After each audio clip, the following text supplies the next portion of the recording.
Keith Haring was born in 1958 in Pennsylvania.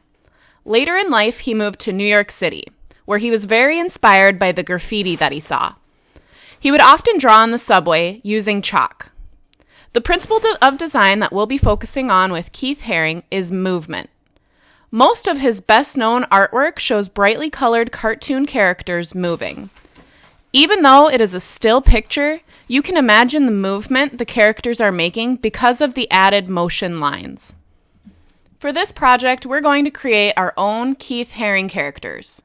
The very first thing that you're going to do is take 3 pictures of yourself showing movement. I set up my camera so that it could see me, and I took 3 self-timer photos of me spinning around and jumping.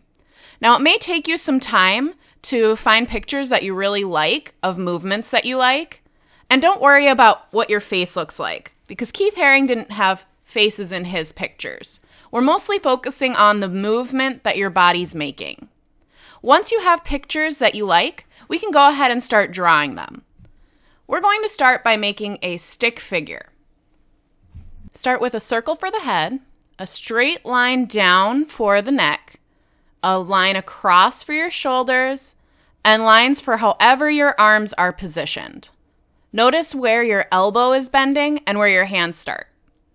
Then make a straight line down for your chest and stomach, a line across for your hips, and then just like with the arms, lines for your legs and feet, however they're positioned.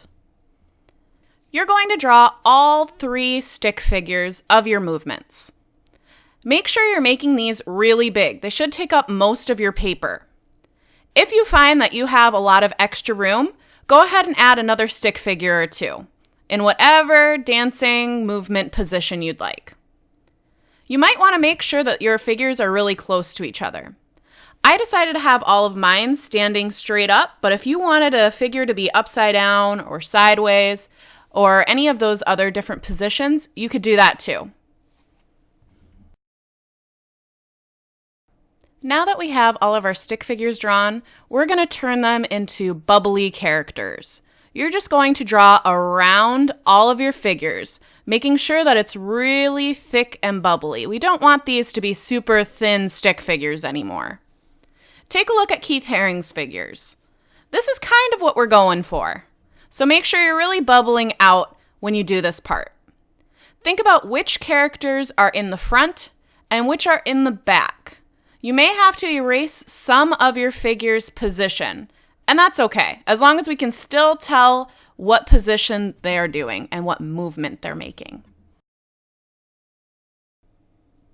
When you're finished bubbling around all of your figures, make sure that you erase the stick figure inside.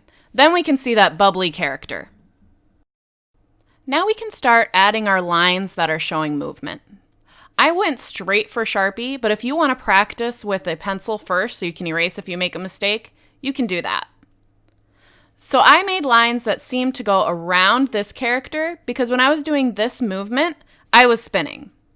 I made sure to add movement around the top part of my body and around my legs and feet. With this position, I was also kind of doing a spinning movement, but it was mostly in my arms, so I made sure to focus the lines on the arm part. And I added a little bit more movement down to where my leg was spinning too. For this character, my knee just went up and my arms went up and down, so I made sure to focus my movement lines on those areas.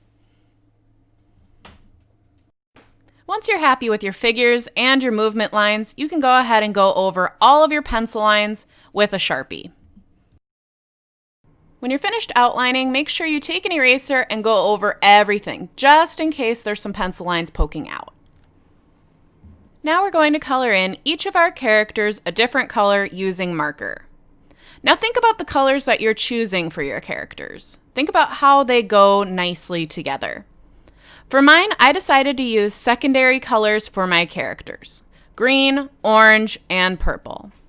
Make sure you're coloring in nice and neat, especially if your markers are starting to run low on ink. You may have to go over it a couple of times to get that bright, bold color. Once you have your characters all colored in, we're going to make 3 lines that go around all of our characters. Again, think about the colors that you're choosing for this part. I decided since I did secondary colors for my characters, I'm going to do primary colors around all of my characters. That way I'm using each color in the rainbow. Now yours could be different. You could decide to do all of the colors of the rainbow for your rings. You could do more than 3 rings if you want to, but you need to do at least 3 around your characters. If you decide to use yellow for this part, like I did, make sure you're really careful with this colorful marker. When I put it right next to that blue, some of the blue got onto my yellow marker and turned my yellow green. To get rid of that, you could just find a clean piece of paper and just rub the blue color off of it. You also need to be careful about when you put another color next to that yellow. When I put the red next to it, some of the red was covering up a lot of my yellow. So I need to be careful that I don't completely cover up the yellow. I want that to be a full ring of yellow. Once you're done with the rings around your figures, if you have some extra white space, make sure that you add something to that background. I decided to add a cool pattern to it using my primary colors.